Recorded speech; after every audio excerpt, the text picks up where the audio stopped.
So today's video is all about two smartwatches we've been living with for a few weeks now.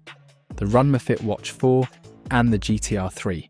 You know, it's one thing to read spec sheets, but it's totally different when you actually use these on your wrist all day, every day.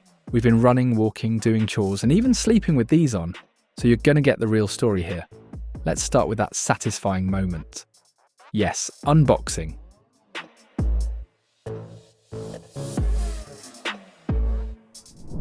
Alright, opening up the box is always half the fun, right? The Watch 4 comes in a pretty sleek, minimal box. You lift the lid and there it is, shining at you with that big, bold 1.95-inch AMOLED display. Underneath you get the magnetic charger and a quick start guide. Nothing too crazy, but it feels clean and organised. Now the GTR 3, similar vibe. You pull it out and immediately notice the round design. Feels classic, but modern.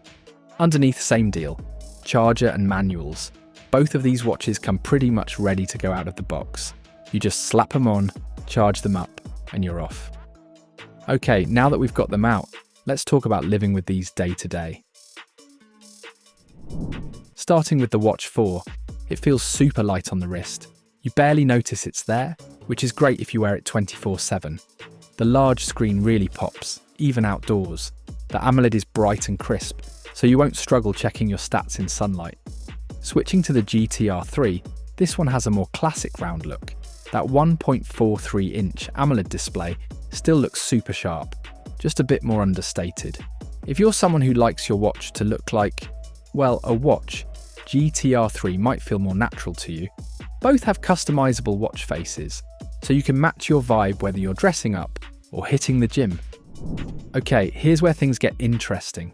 Both watches promise a lot when it comes to health and activity tracking, but they feel a bit different in real life. With the Watch 4, the upgraded chip makes everything snappy. Swiping between menus, checking heart rate, seeing notifications, it's quick and smooth. The AI-powered sleep insights are actually one of our favourite features. You wear it to bed, sync in the morning, and boom, you get this breakdown that actually makes sense. No more, what the heck does this chart mean? Moments. The GTR 3 takes a slightly more detailed approach. You get 24/7 tracking for heart rate, blood oxygen, stress, and sleep. And the cool thing? It auto-detects if you're running, walking, or riding. You don't need to push a button, just start moving and it's on it. It even records nap times, which not all watches do. That's a nice touch if you're a power napper. When it comes to working out, both deliver, but in slightly different ways. Watch 4 is super precise. You get detailed tracking for running, cycling, walking, and even those random indoor workouts. It also tracks calories, distance, and gives you step reminders so you don't end up stuck at your desk all day. The GTR 3, it's got 100 plus sport modes. Seriously, there's probably a mode for every weird sport you can think of. You just pick, start, and it handles the rest.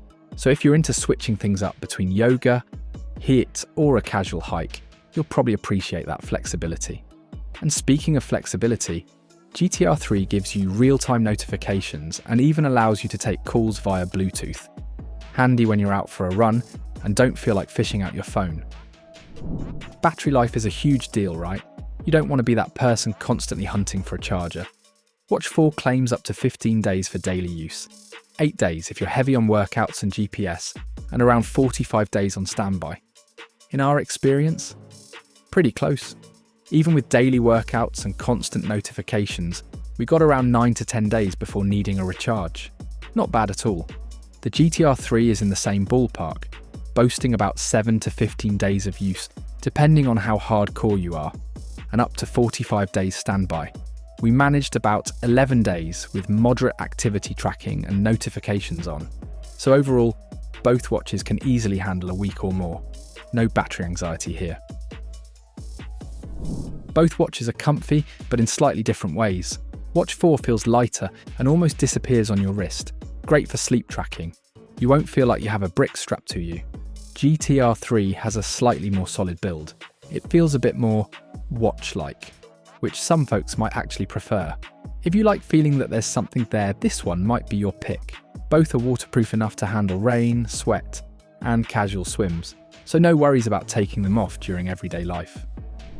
This is where Watch 4 really shines. The combination of that big screen and smooth chip makes checking notifications really pleasant. You can even take calls and check messages without feeling cramped. The two side buttons make navigating super easy, even if your hands are sweaty from a workout. The GTR 3, on the other hand, keeps things simple but still solid. You get calls, texts, app notifications, and even an SOS call feature if you set it up. That's actually pretty reassuring, especially when you're out hiking alone. Both watches let you control music, set reminders, and customize your watch faces to match whatever mood you're in that day. Now let's talk sleep, because we all need it, right? Watch 4's AI-powered sleep insights are actually pretty cool. After a few nights, it gives you personalized tips to improve your sleep, not just random data. You really feel like it's trying to help you, rather than overwhelm you with numbers. The GTR 3 is a close second. It tracks your sleep stages in detail and even records naps, which is great. Alright, so after living with both, here's our take. If you want a bigger screen, a super smooth experience, AI sleep insights, and don't mind something that looks a bit more sporty, go with the Watch 4. It feels like a mini health coach on your wrist. On the other hand, if you prefer a more classic round design, love having a ton of sport modes to pick from, and want solid all-around tracking with great battery life, the GTR 3 is a great choice. Both are awesome in their own ways. It really comes down to what fits your style and daily habits better. So that's it, a real hands-on look at both these smartwatches. Hope this helps you decide which one might work better for you. Let us know in the comments which one you'd pick, or if you have any other questions. And hey, don't forget to like and subscribe if you found this helpful.